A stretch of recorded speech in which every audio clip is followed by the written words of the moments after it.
Alors voilà, ici un travail assez différent du travail de modelage, puisqu'il s'agit de la sculpture en taille directe sur une pierre calcaire.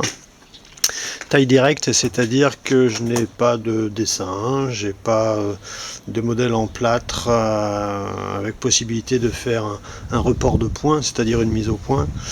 Là, je tape dans la pierre, voilà, directement, pour essayer de trouver une forme que j'élabore progressivement, à la fois matériellement, mais aussi dans ma tête, quoi, hein, parce que je ne sais pas trop comment ça va se passer ensuite. Alors ça, c'est un bloc de pierre calcaire qui avait déjà été travaillé auparavant, où on a encore les surfaces débitées en carrière, enfin en carrière, oui, en carrière, ou en tout cas dans un atelier de débitage. Donc le bloc était bien taillé 6 faces. Il avait commencé à être travaillé sur le côté notamment, où on voit des traces de lait. Et moi, ben voilà, j'ai décidé de faire un visage à l'intérieur. Bon, c'est une pierre qui est assez granuleuse. C'est un calcaire qui vient, je ne sais pas exactement d'où, peut-être de Bourgogne. Il y a des poches de terre à l'intérieur.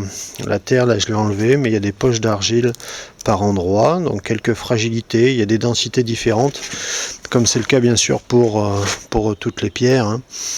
Avec un travail à la fois à la broche, que vous voyez ici. La broche, c'est cet outil-là, pointu.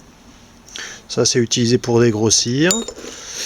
Ça dépend de ce que l'on veut enlever, mais il y a différentes tailles de broches. On a la massette, en l'occurrence ici la massette de mon grand-père, voilà, que je réutilise, massette cintrée de tailleur de pierre. Pour la sculpture, on utilise assez souvent la massette ronde, c'est-à-dire massette portugaise, parce que ce type de massette permet en fait de tourner autour du ciseau et de pouvoir notamment taper par exemple vers le haut sans avoir à se casser le poignet. Voilà, donc on a beaucoup plus de liberté pour pouvoir positionner le ciseau vraiment en volume. On a également le travail de la gradine, ici notamment au niveau des cheveux, au niveau des volumes que j'ai cherché à affiner un petit peu ici. La gradine, la voilà, outil à dents, très très important pour le travail de sculpture, pas tellement pour la taille de pierre, mais là on n'est pas dans la taille de pierre, vraiment, on est dans la sculpture sur pierre. Il y a quand même des différences, puisqu'un bon tailleur de pierre peut être un très mauvais sculpteur, et un bon sculpteur peut être un très mauvais tailleur de pierre. La taille de pierre, c'est vraiment la géométrie, dresser des surfaces, alors qu'en sculpture, eh bien, on peut être amené à aller beaucoup plus en taille directe, c'est-à-dire se fier à sa perception du volume, sans avoir recours à la géométrie.